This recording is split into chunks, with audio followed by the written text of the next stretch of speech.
Hello दोस्तों, आराधना voice में आप सुन रहे हैं कितनी मोहब्बत है मेरे यानी कि आराधना के साथ। कहानी में आगे बढ़ने से पहले जल्दी से मेरे चैनल को सब्सक्राइब कर लीजिए और बेल आइकन दबाना बिल्कुल ना भूलें। पिछले भाग में आपने पढ़ा, मीरा अक्षत के साथ भोपाल अपने घर जाती है और वहाँ उसे अपनी बीती जिंदगी के सच के बारे में पता चलता है। वो करोड़ों की मालकिन है और उसका एक बड़ा परिवार भी है जो इस वक्त कहाँ है वो नहीं जानती। इस सफर के दौरान वो अक्षत के और भी करीब आ जाती है और अक्षत को भी मीरा के प्रति प्यार महसूस होने लगता है। देर रात तक दोनों वापस इंदौर आ जाते हैं। अब आगे। सुबह मीरा सो रही थी, तभी उसका फोन बजा। मीरा ने अधखुली आंखों से फोन उठाया और कहा, हेलो। हेलो की बच्ची, तुझे कुछ याद रहता भी है या नहीं? आज कॉलेज से एडमिट कार्ड मिलने वाला है, कहाँ हो तुम? दूसरी ओर से रागनी ने कहा। मीरा एकदम से उठकर बैठ गई और कहा, हमें याद नहीं रहा। अच्छा ठीक है, जल्दी से कॉलेज पहुंचो, रागनी ने कहा और फोन कट कर दिया। मीरा उठी और बाथरूम की ओर दौड़ पड़ी। जल्दी जल्दी नहाकर तैयार होने लगी। आईने के सामने खड़ी वो अपने बालों को सुलझाने लगी, लेकिन जल्दी की वजह से वो और उलझते जा रहे थे। दरवाजे पर खड़ा अक्षत बड़े प्यार से मीरा को ये सब करते हुए देख रहा था। थककर मीरा ने कंघा वापस रख दिया। अक्षत अंदर आया। उसने मीरा के पीछे आकर उसके बालों को समेटा तो मीरा ने डर से पलटकर पीछे देखा। उसे डरा देखकर अक्षत ने कहा, मैं हूँ। आपने तो डरा ही दिया, मीरा ने कांपती आवाज से कहा। तुमने इतने लंबे बाल क्यों रखे हैं? छोटे रख सकती हो, आसानी होगी, अक्षत ने कहा। हमारी माँ को हमारे लंबे बाल ही पसंद हैं। मीरा ने अक्षत के हाथों से अपने बालों को आजाद किया और उन्हें समेटकर जूड़ा बनाते हुए कहा, और तुम्हें क्या पसंद है? अक्षत ने उसकी आंखों में झांकते हुए कहा। अभी हमें देर हो रही है, हम निकलते हैं, मीरा ने नजरें बचाते हुए कहा और जाने लगी तो अक्षत ने पीछे से उसका हाथ पकड़कर उसे रोकते हुए कहा, मीरा। जी, मीरा ने धीरे से कहा। 2 दिन बाद दिल्ली के लिए निकलना है और मुझे शॉपिंग करने में आलस आता है, तुम मेरी हेल्प करोगी प्लीज? अक्षत ने कहा। लेकिन अभी तो हमें कॉलेज जाना है, मीरा ने कहा। अभी नहीं, शाम को, अक्षत ने कहा। ठीक है, मीरा ने कहा। अक्षत उसका हाथ पकड़े खड़ा रहा। मीरा को वहीं खड़े देखकर अक्षत ने कहा, जाओ। मीरा ने धीरे से कहा, आप हाथ छोड़ेंगे तभी तो जाएंगे ना? अक्षत ने मीरा का हाथ छोड़ दिया और मुस्कुराने लगा। मीरा चली गई। अक्षत भी वहां से निकलकर अपने कमरे में आ गया और वापस सो गया। मीरा नीचे आई तो निधि नाश्ते की टेबल पर उसका इंतजार कर रही थी। मीरा ने अपना बैग साइड में रखा और निधि से कहा, तुमने हमें जगाया क्यों नहीं? तुम बहुत गहरी नींद में सो रही थी, सोचा सोने देते हैं, निधि ने खाते हुए कहा। सच में पागल हो तुम, आज कॉलेज में एडमिट कार्ड्स मिलने हैं, मीरा ने कहा। परेशान क्यों हो रही हो, चलते हैं ना, निधि ने बेपरवाही से कहा। परेशान इसलिए हैं क्योंकि इस बार हमने कुछ नहीं पढ़ा, मीरा ने रुआसा होकर कहा। डोंट वरी, एग्जाम अगले हफ्ते से है, तब तक मिलकर रट्टा मार लेंगे हम लोग, निधि ने कहा। कहते हुए मीरा धीरे धीरे सोचते हुए खाने लगी। अच्छा मीरा सुनो, कल अपने घर गई थी ना तुम, कुछ पता चला? निधि ने फुसफुसाते हुए कहा। निधि की बात सुनकर मीरा खाते खाते रुक गई और कहा, हाँ पता चला। क्या? निधि ने एक्साइटेड होकर कहा। तो मीरा ने उसे आधी अधूरी बातें बता दी और वसीयतनामे वाली बात नहीं बताई। मीरा नहीं चाहती थी कि निधि को इस बारे में कुछ पता चले और वो उससे और सवाल करे। मीरा की बातें सुनकर निधि ने कहा, क्या तुमने अपने पापा की तस्वीर देखी? पर हम नहीं चाहते कि वो कभी हमसे मिले। ये सब जानने के बाद हम उन्हें कभी माफ नहीं कर पाएंगे निधि, मीरा ने उदास होकर कहा। निधि ने प्यार से उसके कंधे पर हाथ रखा और कहा, तुम परेशान मत हो, हम सब लोग हैं ना, अब से तुम यहीं रहोगी। एक दिन तो हमें यहाँ से जाना ही होगा ना, मीरा ने कहा। क्या तुम हमेशा हमेशा के लिए इस घर में नहीं रह सकती? निधि ने बच्चों की तरह सवाल किया। कैसे? मीरा ने पूछा। मेरी भाभी बन जाओ, निधि ने शरारत से कहा। तब कुछ भी, कहते हुए मीरा वहां से उठकर चली गई। लेकिन निधि का कहा गया भाभी शब्द उसके मन को गुदगुदा गया। निधि ने नाश्ता किया और फिर मीरा को लेकर कॉलेज के लिए निकल गई। अक्षत देर तक अपने कमरे में सोया हुआ था। दोपहर में नहाने के बाद वो उठकर नीचे आया तो राधा ने उसे खाना खाने के लिए बुलाया। अक्षत आकर डाइनिंग के पास बैठ गया। राधा ने उसके लिए खाना लगाया और आकर उसके पास बैठ गई। अक्षत ने एक निवाला तोड़कर राधा की ओर बढ़ाकर कहा, आपकी आदत नहीं जाएगी ना माँ? राधा ने मुस्कुराते हुए खाया और कहा, कल रात ही चले आए तुम लोग, सुबह आराम से आते। मीरा के लिए आना पड़ा माँ, अक्षत ने धीरे से कहा। वहाँ सब ठीक तो था ना बेटा? वो अचानक से अपने घर क्यों जाना चाहती थी? राधा ने अक्षत के कंधे पर हाथ रखते हुए कहा। अक्षत कहने लगा, कुछ सही नहीं है माँ, मीरा का अतीत बहुत बुरा है। इस वक्त उसे हम सबके साथ और प्यार की बहुत जरूरत है माँ। इतनी प्यारी बच्ची के नसीब में ही इतनी परेशानियां क्यों हैं? राधा कहते कहते उदास हो गई। जो अच्छे होते हैं ऊपर वाला उन्हीं का इम्तिहान लेता है, अक्षत ने कहा। तुम कब जा रहे हो? राधा ने सवाल किया। परसों सुबह निकल जाऊंगा माँ, अक्षत ने खाते हुए कहा। तुमसे एक बात पूछूं? राधा ने कहा। अक्षत ने कहा। मीरा पसंद है तुम्हें? राधा ने धीरे से कहा। अक्षत खामोशी से राधा की ओर देखने लगा तो राधा ने कहा, देख बेटा, तू भी जानता है मोना के साथ जो कुछ हुआ वो एक भूल थी। उसके साथ तू कभी खुश नहीं रहेगा। मीरा अच्छी लड़की है, सबका ख्याल भी रखती है। वो इस घर में आएगी तो उसे भी एक परिवार मिल जाएगा और हमें एक अच्छी बहू। अक्षत ने कुछ नहीं कहा, बस खामोशी से बैठा रहा तो राधा ने आगे कहा, मुझे कोई जल्दी नहीं है आशु, तुम आराम से जवाब दे सकते हो। मैं तुम्हारी आगे की जिंदगी मोना के साथ बर्बाद होते हुए नहीं देख सकती बेटा। मोना अच्छी लड़की है पर वो तुम्हारे लिए सही नहीं है। कोई ऐसी लड़की जो मेरे जाने के बाद तुझे समझ सके, तुम्हें संभाल सके, वो सिर्फ मीरा ही है। आप कहीं नहीं जा रही हैं, हमेशा मेरे साथ रहेंगी, अक्षत ने उन्हें हक करते हुए कहा। सोमित जी से मेरी बात हो गई है, तुम उन्हीं के पास रुकना और हाँ, थोड़ा एडजस्ट कर लेना खुद को, वहाँ ज्यादा नखरे मत करना, राधा ने समझाते हुए कहा। ठीक है माँ, वैसे भी जीजू अच्छे दोस्त हैं मेरे, मैं एडजस्ट कर लूंगा। आप बस मेरी पैकिंग कर दीजिए, अक्षत ने उठते हुए कहा। आज शाम को कर दूंगी, राधा ने कहा और किचन की ओर चली गई। अक्षत भी घर से निकल गया, उसे शुभ से जो मिलना था। अक्षत शुभ के घर आया। शुभ अपने कमरे में बैठा कोई फिल्म देख रहा था। अक्षत आया और कहा, अच्छा तो यहाँ हो रही है जाने की तैयारी? मैं कहीं नहीं जा रहा, शुभ ने लैपटॉप बंद करते हुए कहा। क्यों बे, इतनी जल्दी प्लान चेंज? तबीयत तो ठीक है ना तुम्हारी?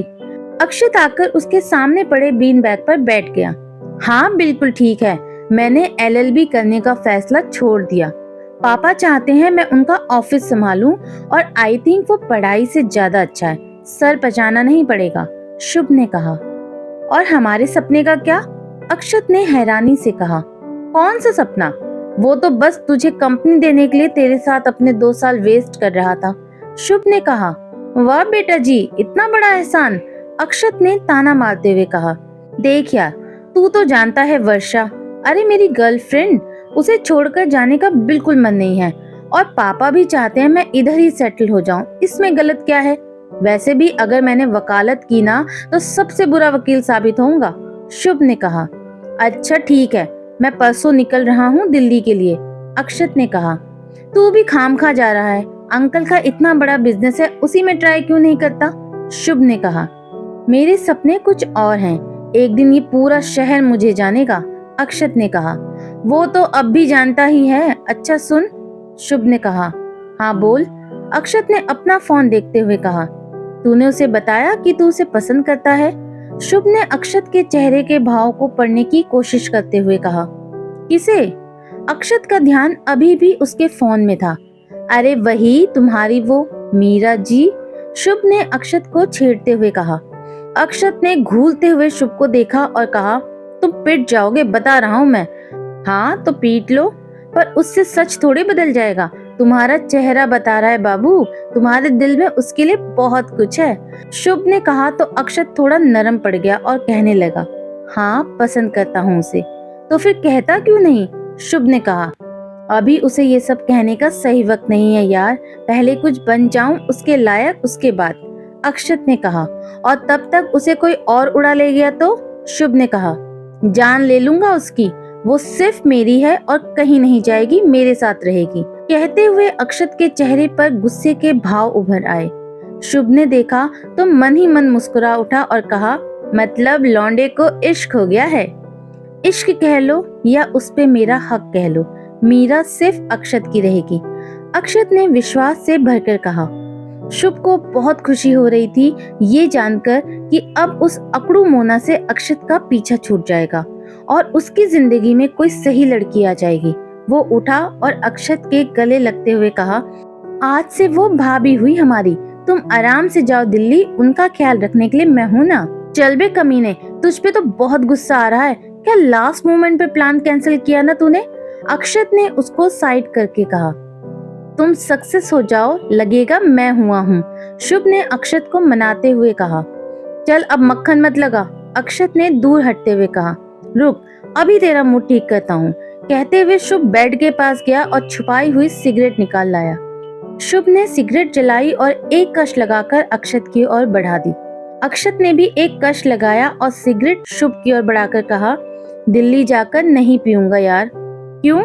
शुभ ने सिगरेट वापस अक्षत की ओर बढ़ा दी। अरे तनु दी है ना वहाँ, उनके सामने कोई झूठ नहीं बोल सकता, अक्षत ने कहा। कोई ना, मैं आधी आधी बचा कर रखूंगा तेरे लिए, शुभ ने कहा। तू भी पीना कम कर दे कमीने, मर जाएगा एक दिन, अक्षत ने कहा और सिगरेट का आखिरी कश लगाकर उसे खिड़की से बाहर फेंक दिया।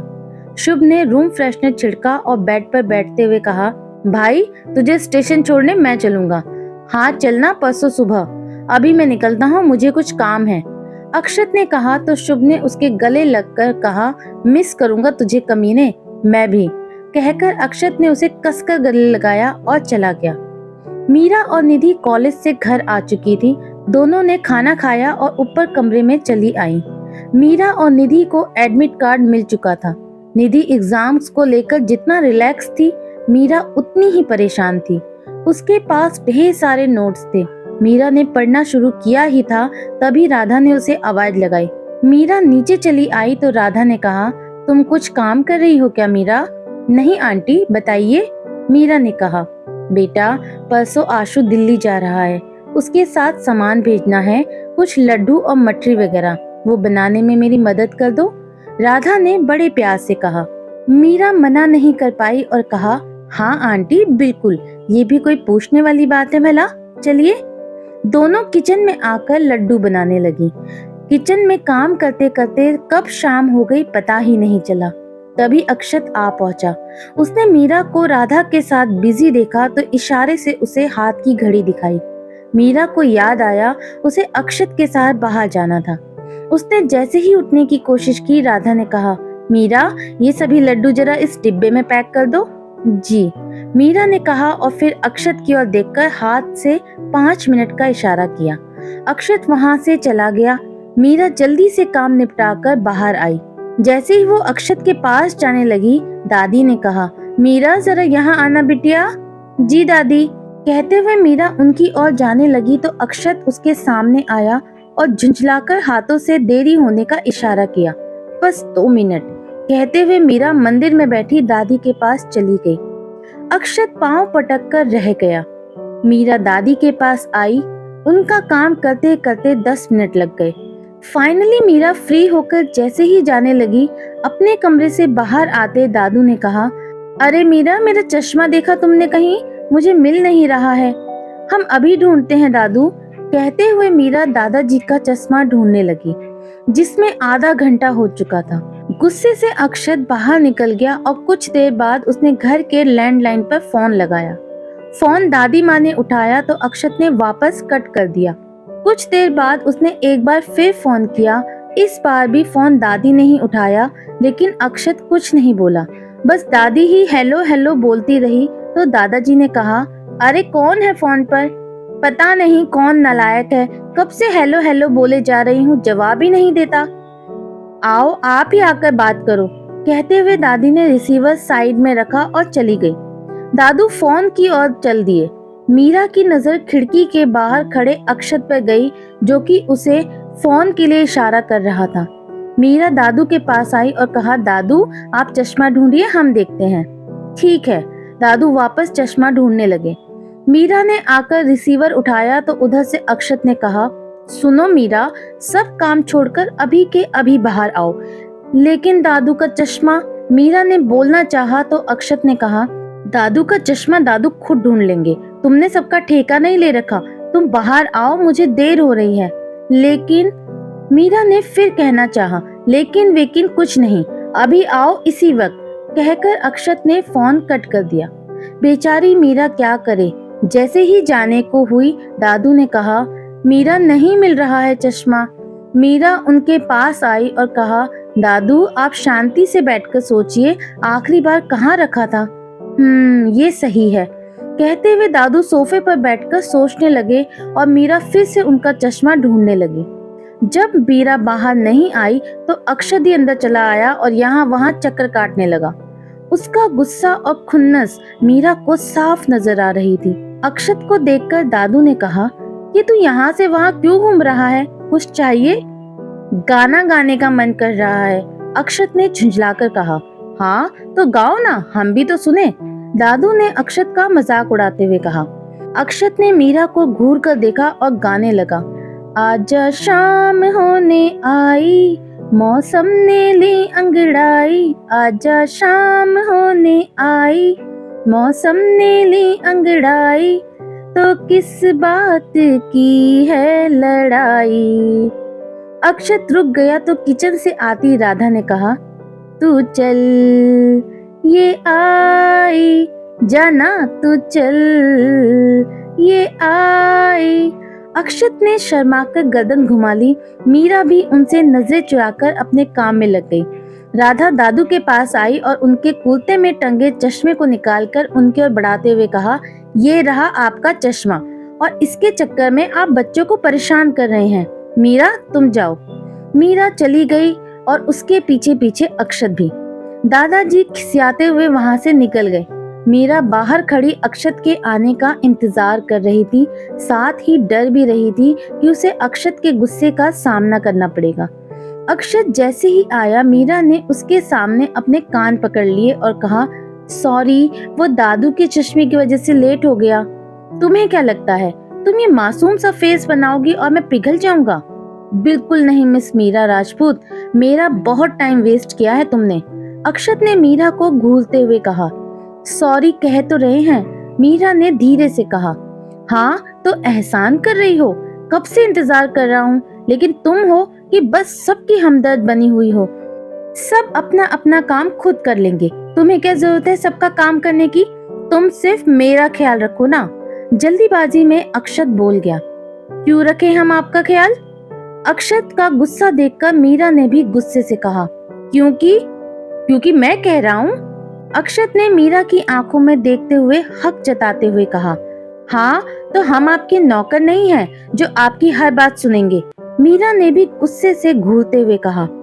मीरा के ऐसा कहने से अक्षत को और ज्यादा गुस्सा आ गया और उसने कहा, जाओ यहाँ से। क्या? मीरा ने कहा। मैंने कहा जाओ यहाँ से, अक्षत ने तेज आवाज में कहा। मीरा की आंखों में आंसू उभर आए, जिन्हें उसने आंखों में ही रोक लिया और चली गई। अक्षत का इस तरह चिल्लाना उसे बिल्कुल अच्छा नहीं लग रहा था। चलते चलते वह सामने किसी से टकरा गई। उसने सर उठाकर देखा तो सामने अक्षत खड़ा था। सर झुकाए अपने दोनों कान पकड़े। उसे देखकर मीरा बस एक ही बात सोच रही थी, कैसे समझें आपको। अब आगे क्या होगा? क्या अक्षत मीरा को बता पाएगा कि वो उसे पसंद करता है, या मीरा अक्षत के एहसासों को समझ पाएगी? ये जानने के लिए बने रहें आराधना वॉइस में। आज की कहानी आपको कैसी लगी मुझे कमेंट करके जरूर बताइएगा। मिलती हूँ बहुत जल्दी आपसे इस कहानी के अगले भाग में। तब तक के लिए बाय बाय।